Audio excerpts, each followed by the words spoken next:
Welcome to Work Comp Talk, a podcast dedicated to all the injured workers here in California. I want to thank our lovely sponsors, Pacific Workers, the lawyers for injured workers. If you have not yet been able to connect with an attorney who can feel like they're listening to you, who is going to be there every step of the way, I highly encourage you to check them out at pacificworkers.com, especially if you're starting to get into some issues within your workers' compensation claim. My name is Carmen, your host, and this is the Best of Work Comp Talk series where we highlight the best episodes from the podcast into one. It's very important for you to hit the description. That way you get actual links to the full episodes of those topics we will be highlighting in this episode. And I also wanted to give you a heads up. Season 5 is coming up. It's coming up pretty soon, and I'm excited because I'm going to be able to share so much more knowledge with you as I embark this new season, along with many other co-hosts that are also attorneys for workers' compensation. So we're going to get different views and different concepts, different ideas that are going to come from these other attorneys. And you'll also get to meet other great people that belong to Pacific Workers. So I hope you join us for this. And I also hope you like this best of Work Comp Talk. I'll catch you guys next time. Welcome to Work Comp Talk. My name is Carmen, your host for today's podcast. And joining me as usual, Bilal Kassim, managing attorney at Pacific Workers, the lawyers for injured workers, who also happen to be the sponsors for this podcast. If you haven't yet subscribed, if you're new to our channel, make sure you subscribe so you can get first dibs on this amazing content. This podcast is created to educate the injured workers all over California. We talk about a ton of topics relating to work, to workers' comp, to just in general things that affect anyone who's working or anyone who knows someone who got injured at work. There's just a lot of information to be provided. Speaking about work, today's podcast is going to be essentially work payments, wages, just employment issues that happen all the time. You know, people getting paid unfairly, people getting treated unfairly. There's just so much to dive into, and who best than Bilal to explain. Now, you might be asking yourself, why are we talking about employment laws in workers' comp? There's a lot of intertwining, interconnection. You guys see a lot of this stuff, and people don't even know that they have these laws available to them. They don't lawyer. Yeah, there's a lot of overlap between the two. I think when we take on a lot of workers' comp cases, we also find a lot of other bigger issues too. Mm-hmm. Typically, we would refer to these issues as wage and hour issues. Mm-hmm. So in California, there are certain wage laws govern paid, the type of payment you receive, meal periods, rest periods, overtime, and those things are all fairly common. Usually one of the most common examples is wage and hour violation for non-payment of overtime wages, where someone is paid a flat rate day in, day out for the hours they worked, regardless of the number of hours they worked. And so in California, there's particular laws which govern overtime, which say if you work more than X number of hours, you have to be paid, 1.5 times, or if you work on holidays or things like that, it's double time. And so there's a lot of employers that don't actually follow these rules, and they'll pay their employees just the same amount regardless if they're working 20 hours or 70 hours. And so that's something we see commonly. Along with that, we see pay stub violations. So the labor code mandates that your pay stub as an employee has to have certain things on it. It has to tell the number of hours you worked, the rate at which your hours were worked.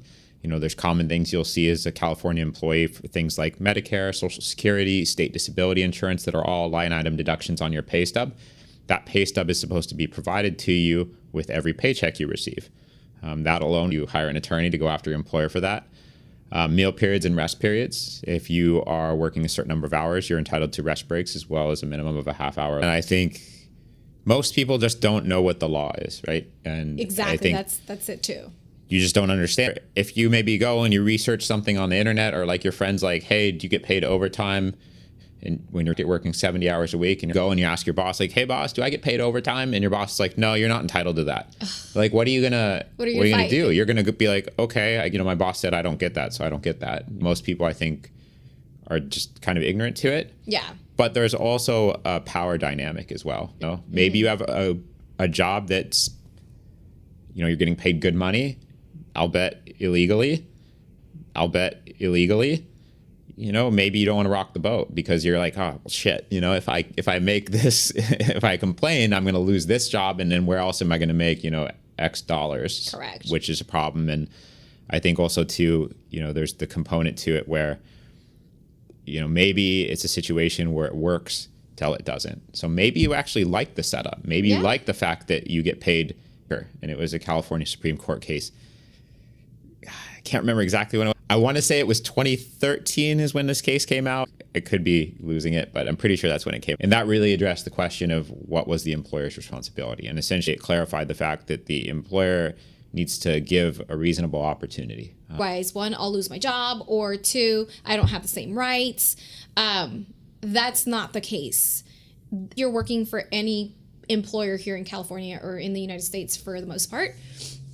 You're entitled to the same benefits, to the same rules as any other person with papers able to work in the United States. There's no differentiation.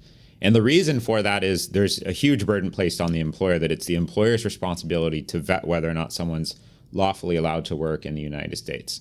To the extent that the person is using a fake social security number, well, they're still paying taxes. They're still, contributing to Medicare, Social Security, but it's not like the money's going off into the abyss. The employer's still paying payroll tax and all that other stuff as they normally would.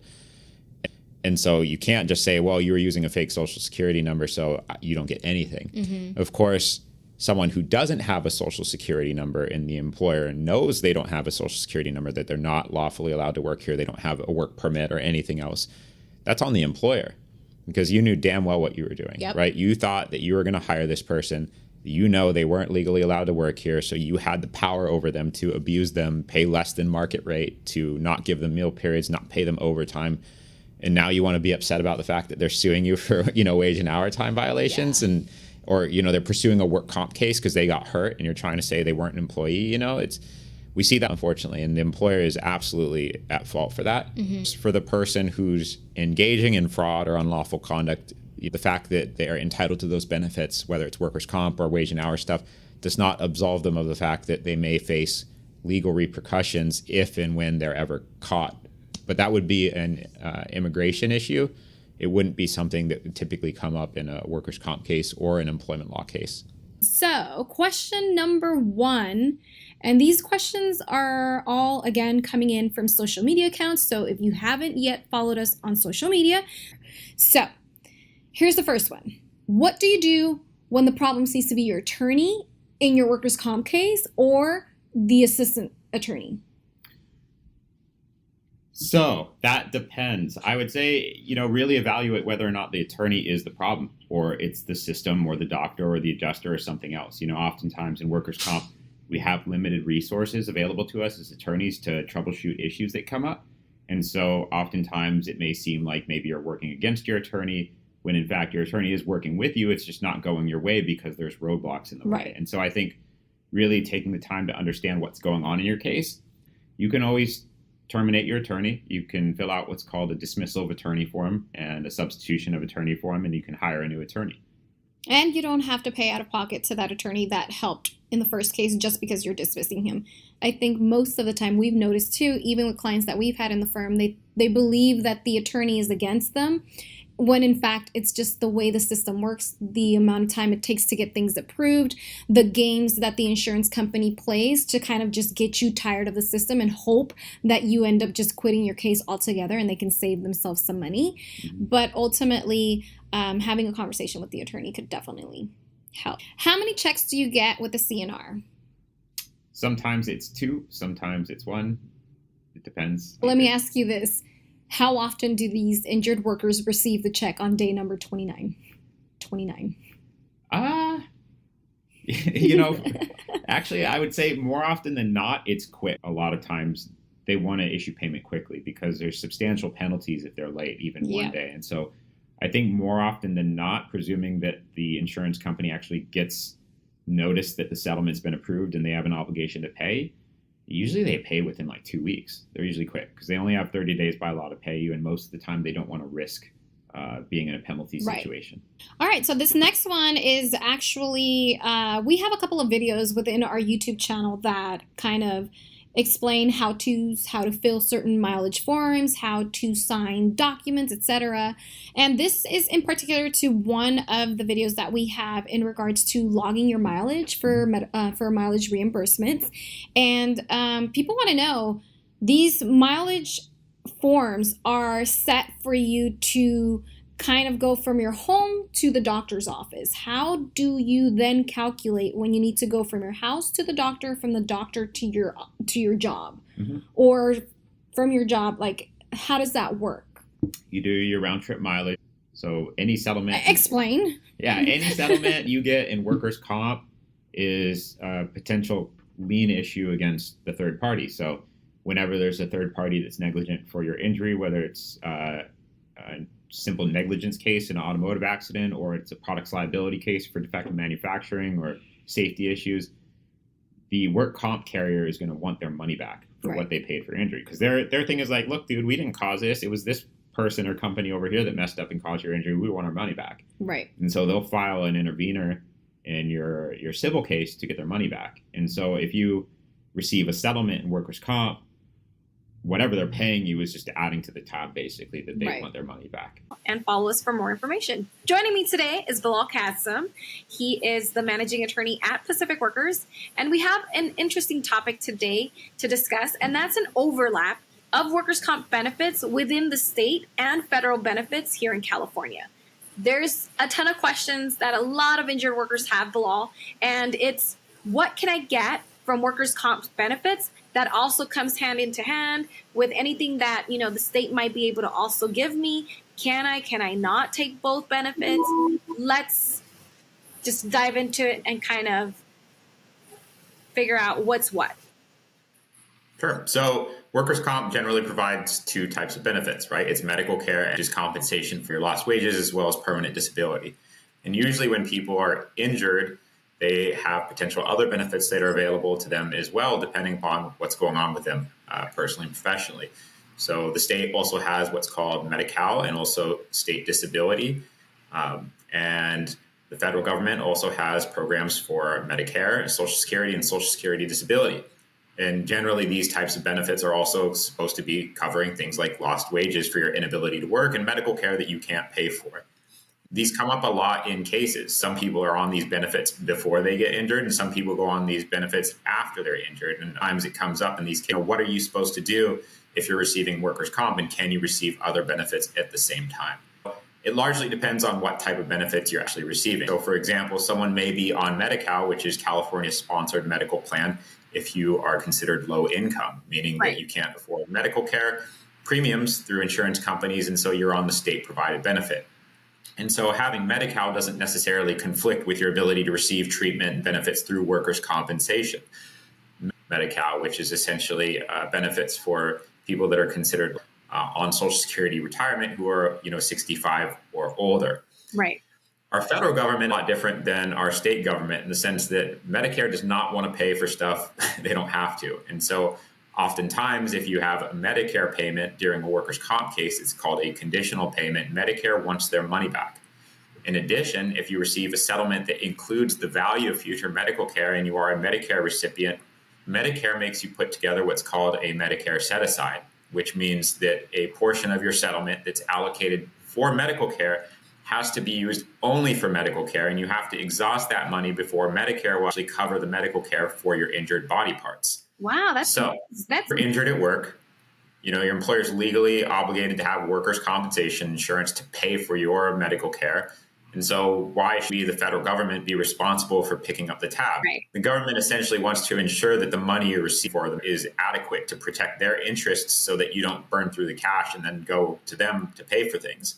Is if you don't use that money for medical care and you have to have a Medicare set aside, Medicare can actually come back and say, we're not going to provide coverage for treatment for your injured body parts until you replace that money or exhaust an equal amount of money.